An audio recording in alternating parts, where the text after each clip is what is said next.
Құрметті қазақ елі, ассалаумағалейкум, ағайын амансыздар ма? Достар, айтпады демеңіздер, күндердің күнде біз бензин таппай маңыраймыз. Осыдан қарада тұрыңыздар, көліктердің бәрін қойып, атқа мініп шауып кетпесек болды ағайын. Шынымен де. Неге десеңіздер, біздің елімізде жанармай бағасы көршілес мемлекеттерімізге қарағанда кәдімгідей арзан. Мысалға АИ 92 бізде 205 теңге, Ресейде дәл сол бензин 280 теңге, Қырғызстанда 417 теңге, ал бауырлас Өзбек жерінде 560 теңге. Дизельное топливо бізде 295 теңге, 295 теңге, Ресейде 380 теңге, Қырғыздардың жерінде 460 теңге, өзбек бауырларымызда 600 теңгеге жақындайды. Енді ағайын бұның зардабын шегіп жатқан сол баяғы қазақ халқы. Неге десеңіздер, бұны шет мемлекеттер біледі.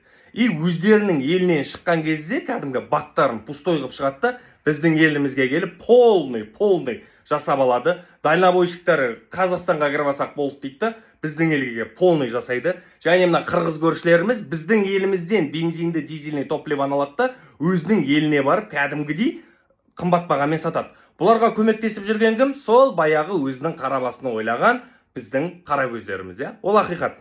Ертеңгі күні бұның зардабын қазақ халқы шегеді, осыны біліңіздер. Сондықтан құрметті жоғарыда отырған ағаларымыз, бұл проблеманы шешпесеңіздер болмайды. Бұл проблема шынымен де қазаққа ертең зиян тигізуі мүмкін. Ойланыңыздар ағалар.